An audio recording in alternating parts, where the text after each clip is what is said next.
नमस्कार साथियों, कैसे हैं आप लोग। तो साथियों, मैं आपका दोस्त प्रवीण सर आप सभी लोगों का स्वागत करता हूं Shashi GS academy and Shashi group of education में। तो साथियों, आज हम पढ़ेंगे राष्ट्रीय मानवाधिकार आयोग के बारे में। देखिए, राष्ट्रीय मानवाधिकार आयोग है क्या। सबसे पहले तो हमें ये पता होना चाहिए कि मानवाधिकार यानी कि मानव के क्या अधिकार होते हैं।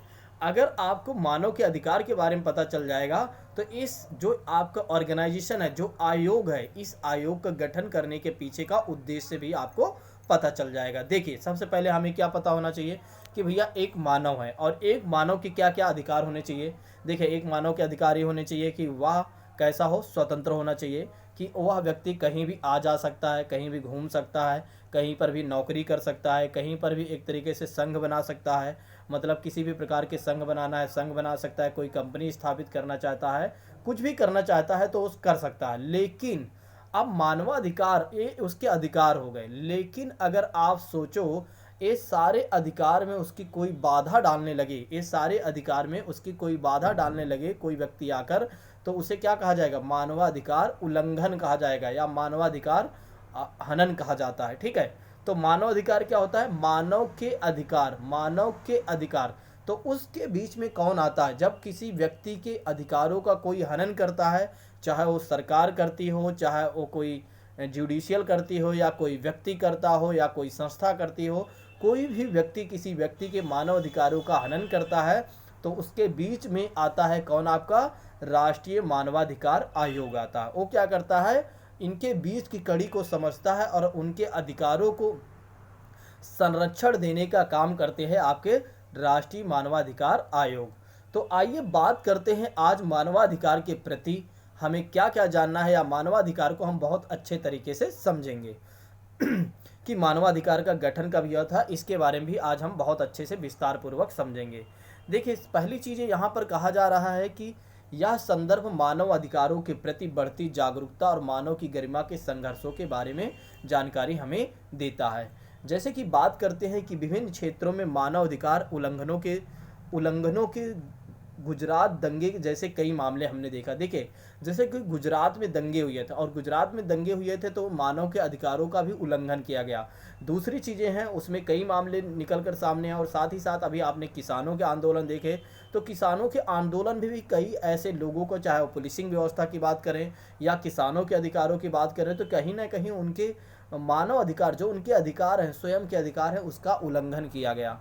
ठीक है, तो आइए बात करते हैं इसके संदर्भ में, इसका गठन कब किया गया था, इसके बारे में और भी चीज़ें हम आज बहुत अच्छे तरीके से जानेंगे मित्रों। सबसे पहले इसके बारे में बात करें तो एक कानून आया था 1993 में।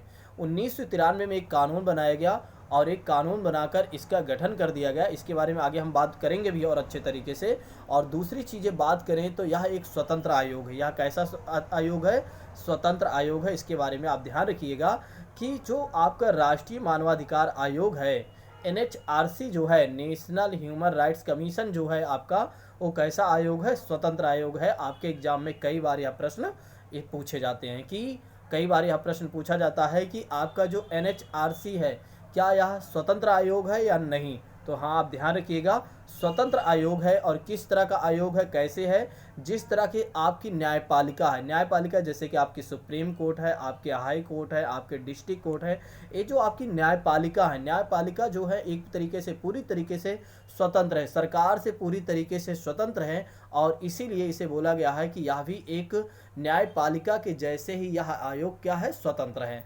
आयोग की नियुक्ति कौन करता है, आयोग की नियुक्ति कौन करता है, राष्ट्रपति महोदय करते हैं, महामहिम राष्ट्रपति महोदय करते हैं। इसके बारे में आइए और विस्तार पूर्वक हम बात करते हैं बहुत अच्छे तरीके से। ठीक है, ताकि आपको बेहतर तरीके से सारी चीज़ें आपके समझ में आ जाए। ठीक है, आइए बात करते हैं इसके बारे में। ठीक है, तो देखिए, सबसे पहली बात की जा रही है कि राष्ट्रीय मानवाधिकार आयोग है क्या।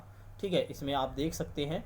ठीक है, कई बार आपके एग्जाम में भी पूछा जाता है कि राष्ट्रीय मानवाधिकार आयोग है क्या। तो राष्ट्रीय मानवाधिकार जो आयोग है, एक स्वतंत्र वैधानिक संस्था है। कैसी संस्था है मित्रों, यह एक स्वतंत्र वैधानिक संस्था है। देखिए, वैधानिक और संवैधानिक अलग अलग चीज़ें होती हैं। संवैधानिक का मतलब होता है जो संविधान में जिसका उल्लेख किया गया हो, संविधान में जिसका उल्लेख किया गया हो, उसे क्या बोला जाता है, संवैधानिक संस्था बोली जाता है या बोला जाता है। और जिसको कानूनी रूप से मान्यता प्राप्त किया गया है उसे बोला जाता है वैधानिक संस्था। जैसे कि आपकी राष्ट्रीय मानवाधिकार को क्या है कि यह एक वैधानिक संस्था है, क्योंकि इसे भारत सरकार के द्वारा क्या है, इसे मान्यता प्राप्त है, कानून के द्वारा इसे मान्यता प्राप्त किया गया है, प्राप्त दिया गया है। ठीक है, अब आइए बात करते हैं इसकी स्थापना कब हुई थी। तो एक अधिनियम लाया गया था, मैंने आपको बताया था कि मानव संरक्षण अधिनियम 1993, मानव संरक्षण अधिनियम 1993 लाया गया था, और जिसके तहत 12 अक्टूबर 1993 में ही इसकी गठन किया गया। ठीक है, 12 अक्टूबर 1993 में ही इसका गठन कर दिया गया। और मानवाधिकार का आयोग, जो आपके मानवाधिकार आयोग का मुख्यालय कहाँ पर है, नई दिल्ली में इसका मुख्यालय है। दूसरी बात करते हैं कि यह संविधान द्वारा दिए गए मानवाधिकारों का क्या करता है, संरक्षण या रक्षा करने का काम करता है। अब देखिए, मैंने आपको पहले ही बता दिया था कि मानव अधिकार के अंतर्गत क्या क्या चीज़ें आती हैं। अब आइए बात करते हैं कि संविधान के द्वारा दिए गए मानव के क्या क्या अधिकार हैं। पहला है जीवन का अधिकार। ये हर एक व्यक्ति चाहता है कि भैया हमारा जीवन का अधिकार, हमें जीवन का अधिकार, हम स्वतंत्र पूर्वक अपना जीवन जी सके।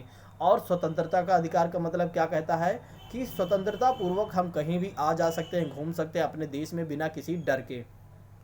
और तीसरी बात की जाती है समानता का अधिकार। सभी व्यक्ति चाहते हैं कि हमारे साथ समानता का व्यवहार हो, यानी कि समान व्यवहार हो, किसी भी प्रकार से कोई डिस्क्रिमिनेशन ना किया जाए, यानी कि किसी भी प्रकार से कोई भेदभाव ना किया जाए, ना किसी व्यक्ति के द्वारा, ना किसी संस्था के द्वारा, और ना ही किसी राज्य के द्वारा। राज्य मतलब एक तरीके से ना अपने राज्य के द्वारा, अपने राज्य मतलब भारत देश के द्वारा।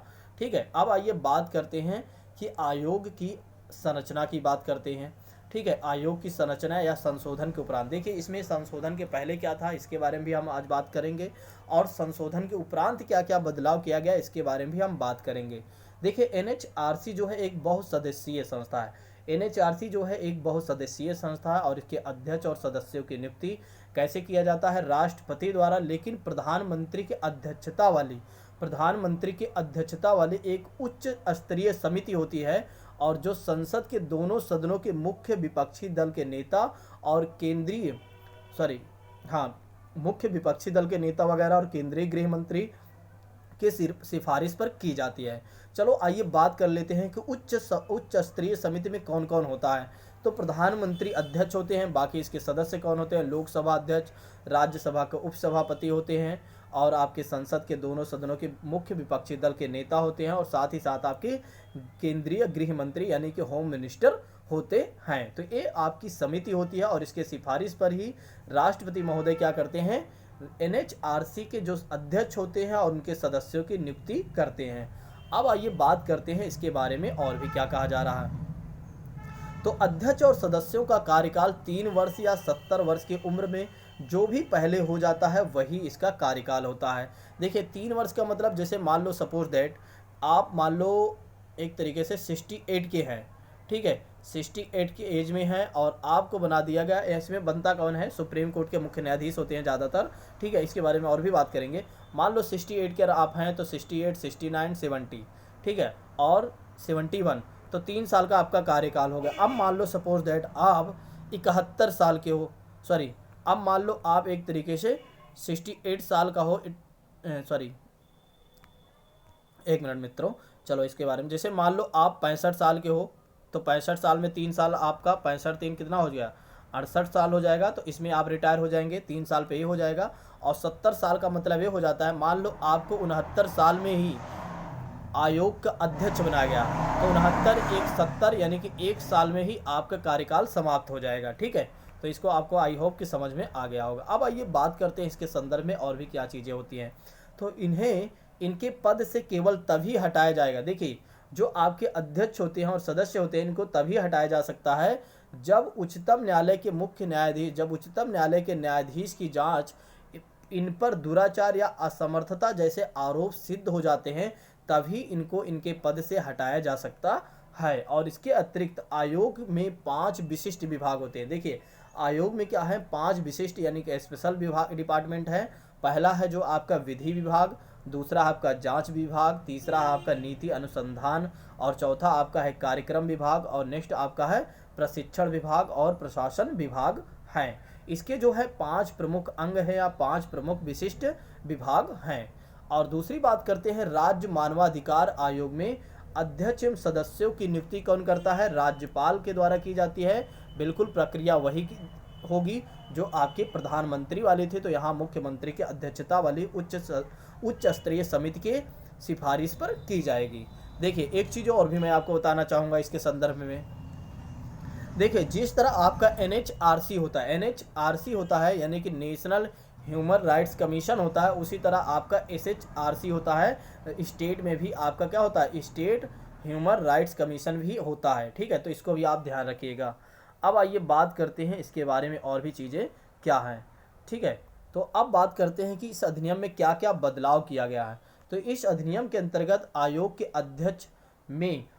के अध्यक्ष के रूप में केवल उच्चतम न्यायालय के मुख्य न्यायाधीश को ही नियुक्त किया जाता था। देखिए पहले क्या होता था, जो आयोग के अध्यक्ष होते थे उनको कौन नियुक्त करता? उनको नियुक्त कौन करता था? राष्ट्रपति महोदय करते थे, जो आज भी करते हैं। लेकिन वही होते थे इनके अध्यक्ष पद के लिए योग्य जो मुख्य न्यायाधीश होते थे यानी चीफ जस्टिस ऑफ इंडिया। जैसे कि आप देखते हैं अरविंद बोबड़े हैं वर्तमान के, तो अगर इन्हें राष्ट्रीय मानवाधिकार के आयोग के अध्यक्ष बनाना है तो यही बनेंगे और कोई नहीं बनेगा।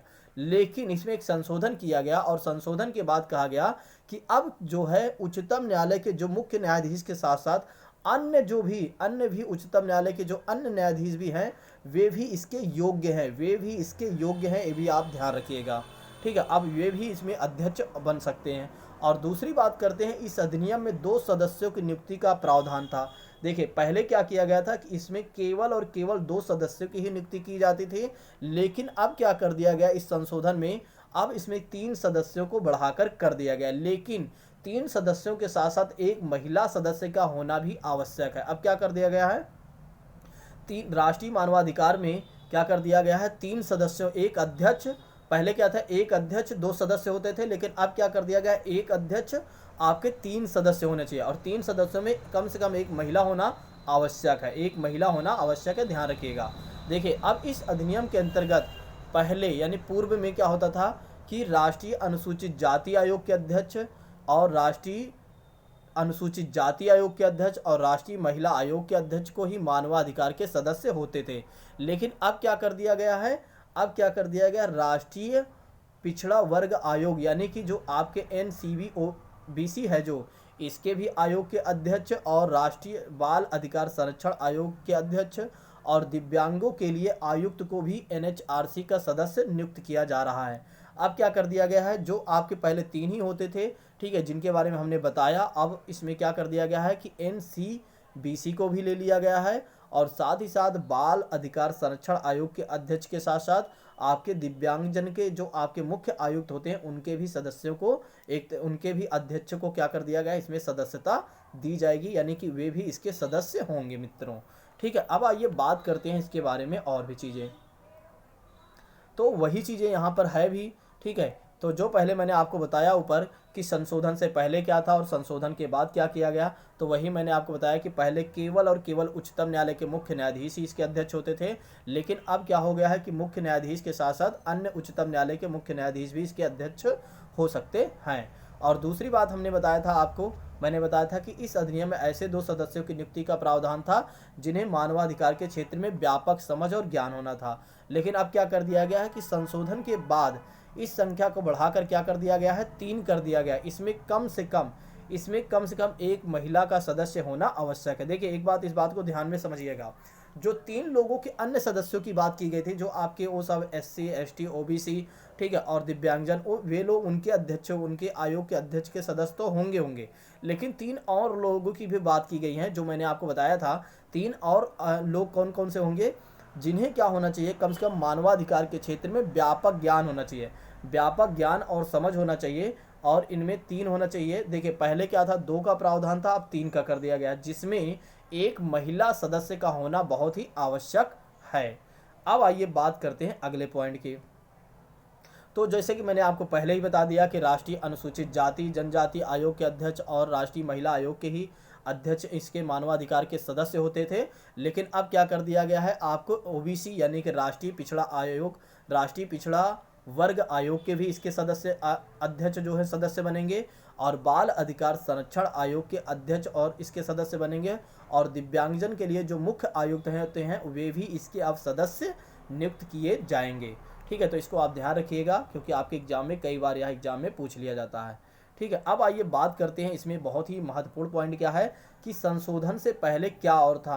तो इस अधिनियम के अंतर्गत एनएचआरसी तथा एसएचआरसी के अध्यक्ष का कार्यकाल क्या था, 5 वर्ष या 70 वर्ष की आयु का था। लेकिन जो भी पहले पूर्ण हो जाता था, जैसे जैसे यदि 5 साल पहले पूरा हो गया तब उन्हें अध्यक्ष पद से हटा दिया जाता था, या 70 साल जैसे मैंने आपको बताया था। ठीक है, जैसे मान लो सपोज दैट किसी ने 78 साल में उसे, सॉरी 78 कह रहा हूँ, किसी को 68 साल में एक तरीके से उसे आयोग का अध्यक्ष नियुक्त किया गया और 2 साल बाद 70 साल का हो जाएगा तो उसका कार्यकाल जो होगा वो खत्म हो जाएगा।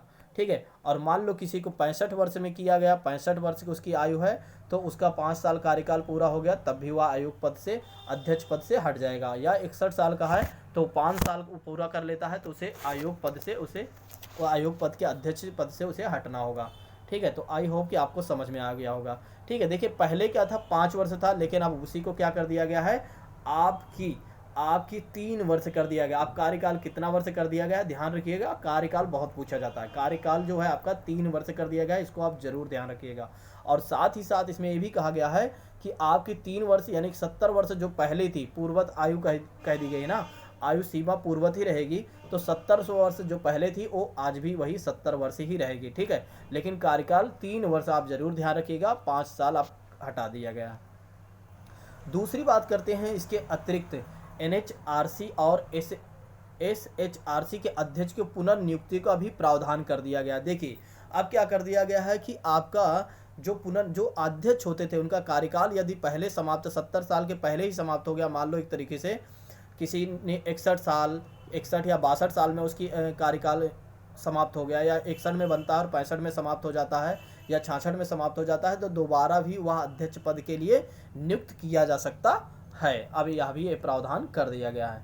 ठीक है, अब आइए बात करते हैं, वही चीज़ें हैं, बार बार हम नहीं बात करेंगे। ठीक है, नहीं तो आपको थोड़ा सा डिस्टर्बेंस भी होगा। ठीक है, तो फिर ये भी वही चीज़ें हैं। अब आगे बढ़ते हैं। देखिए और एक काम क्या था इसमें। ठीक है, देखिए दूसरी चीज़ें ये हैं कि पहले क्या नहीं कर सकते थे हम, पहले क्या नहीं हो सकता था, तो संशोधन के बाद अब क्या हो सकता है हम जान लेंगे। तो पहले क्या नहीं हो सकता था इसके बारे में भी हमें इन्फॉर्मेशन मिल जाएगी। देखिए संशोधन के बाद क्या किया गया, संघ शासित क्षेत्र से संबंधित मामलों को केंद्र सरकार एसएचआरसी को प्रदान कर सकती है, किंतु दिल्ली से संबंधित मामलों को केवल और केवल कौन निपटारा करेगा, एनएचआरसी ही के द्वारा किया जाएगा। आप इसको ध्यान रखिएगा। देखिए इस संशोधन के बाद किया गया, जो संघ शासित मतलब केंद्र शासित प्रदेश है उनसे संबंधित किसी भी प्रकार का केंद्र सरकार का मामला होता है तो केंद्र सरकार एक बार उसे किसे फॉरवर्ड करेगी, एसएचआरसी को कर सकती है। लेकिन अगर वही मामला दिल्ली से संबंधित रहेगा तो उसका निपटारा कौन करेगा, एनएचआरसी करेगा। ध्यान रखिएगा इसको भी आप। देखिए अब आयोग कैसे काम करता है। ठीक है, आयोग का काम मानवाधिकार के उल्लंघन के किसी मामले में स्वतंत्र और विश्वसनीय जांच करना होता है, और अपनी जांच के सिलसिले में इसके पास क्या है, व्यापक अधिकार है। अब आइए बात करते हैं इसके अधिकारों के बारे में। देखिए यह क्या कर सकता है, चश्मदीद गवाहों को समन भेजकर यानी नोटिस भेजकर बुला सकता है, और किसी सरकारी अधिकारी से पूछताछ भी कर सकता है, और किसी सरकारी दस्तावेज को मांग भी कर सकता है, अगर ये चाहे तो मांग कर सकता है। ठीक है, और नेक्स्ट बातें की जाए, किसी को जेल भेजकर, देखो दूसरी चीज़ें क्या हो सकता है, किसी को जेल में भेजकर क्या कर सकता है, जांच भी कर सकता है। अगर मानवाधिकार यानी कि राष्ट्रीय एनएचआरसी को लगता है कि किसी व्यक्ति के अधिकारों का उल्लंघन हुआ है और वो जेल में है, तो किसी अपने टीम को या अपने सदस्य को भेजकर उसकी जांच भी कर सकता है। और घटना स्थल, कहीं पर कोई घटना हुआ है तो उस घटना स्थल पर भी पहुंचकर अपने टीम के साथ जांच भेज सकता है, या खुद जाकर जांच कर भी सकता है। ठीक है, आप इसको भी ध्यान रखिएगा। ठीक है, लेकिन अब क्या नहीं कर सकता है, देखिए क्या नहीं कर सकता है इसको भी आप ध्यान रखिएगा। तो राष्ट्रीय मानवाधिकार खुद से किसी को सजा नहीं दे सकता है, और इसीलिए इसे कहा गया है वैधानिक संस्था। अगर आपको याद हो तो मैंने आपको बताया था कि केवल और केवल यह वैधानिक संस्था है, सिर्फ देखती है कामों को और उनके कामों में हस्तक्षेप कर सकती है, लेकिन किसी को सजा नहीं दे सकती है। और सजा देने का काम किसके पास है, न्यायपालिका के पास है। इसको आप ध्यान रखिएगा। और साथ ही साथ इसका एक वर्ग और भी है कि देश में मानवाधिकारों को बढ़ाना और उनके प्रति चेतना जगाने का भी काम करता है। कौन, आपका एनएचआरसी और एसएचआरसी यह करता है। अब आइए बात करते हैं इसके संदर्भ में और भी चीज़ें कि उसके बाद इन्हें इनके पद से केवल तभी हटाया जा सकता है जब उच्चतम न्यायालय के न्यायाधीश की जांच में दुराचार या असमर्थता जैसे आरोप सिद्ध हो जाते हैं, तभी इसके अध्यक्ष को यानी एनएचआरसी के अध्यक्ष को हटाया जा सकता है। और आयोग के 5 विशिष्ट विभाग कौन कौन से हैं? विधि विभाग, जांच विभाग, नीति एवं अनुसंधान एवं कार्यक्रम विभाग, प्रशिक्षण विभाग और प्रशासन विभाग। तो इसके बारे में मैं पूरी इन्फॉर्मेशन दे रहा हूँ, इसके बाद आपको कहीं से कुछ भी कहीं तक नहीं पढ़ना है, ठीक है। तो मैंने आपको बता ही दिया इसके बारे में कि यह एक क्या है, सजा, यह जो संस्था है इसके पास इतना ही अधिकार है कि ये जांच कर सकती है, उनके अधिकारों को लिए थोड़ा सा एक तरीके से काम कर सकती है, ठीक है। और साथ ही साथ क्या, सज़ा नहीं दे सकती, इस बात को भी ध्यान रखिएगा। और इतना ही नहीं, यह थोड़ा अपने काम करने में स्वतंत्र है और विश्वसनीयता पूर्वक जांच भी करती है, और मानव के अधिकारों का यदि कोई उल्लंघन करता है तो उसको उसके अधिकारों को दिलाने का भी काम करती है। और कई बार हमारे एग्जाम में भी पूछा जाता है कि क्या यह गैर संवैधानिक निकाय है? तो हाँ, यह गैर संवैधानिक निकाय है। जैसे मैंने आपको वैधानिक संस्था बताया, तो गैर संवैधानिक भी उसका एक दूसरा रूप है, तो आप इसको भी वही रूप कह सकते हैं, ठीक है। आप अगर गैर संवैधानिक भी कहते हैं तो कोई आपको अनुचित नहीं कहेगा, ठीक है। तो ये भी आप कह सकते हैं, आपके एग्जाम में कई बार ये भी पूछ लिया जाता है कि क्या यह वैधानिक है, ठीक है। तो दूसरी चीज़ इसके बारे में और भी बात कर लेते हैं, ठीक है। उन मामलों की जांच भी करता है, उल्लंघन को रोकने में सरकारी अधिकारियों की उपेक्षा और बरतने का भी आरोप लगाता है, और यह देश के मानवाधिकारों को बढ़ाने और उनके प्रति चेतना जगाने और भी काम करता है, ठीक है। तो यह व्यापक स्तर पर काम करता है मित्रों, इसके बारे में आपने समझ ही लिया, ठीक है। चलो, एक तो वही चीज़ें मैंने आपको बता ही दिया, बार बार ये चीज़ें नहीं पढ़ाएंगे, ठीक है। तो आज के लिए यह क्लास आपको कैसे लगी आप सभी लोग कमेंट बॉक्स में ज़रूर बताइएगा मित्रों, ठीक है। इसमें जितनी भी इन्फॉर्मेशन थी मैंने आपको सब कुछ दे दिया, अब इसके बाद आपको कुछ भी नहीं पढ़ना है कहीं से कहीं तक, ठीक है। तो आज की क्लास को हम यहीं पर समाप्त करते हैं, कल मिलते हैं एक नए टॉपिक के साथ, एक नए सब्जेक्ट के साथ। थैंक यू सो मच, जय हिंद।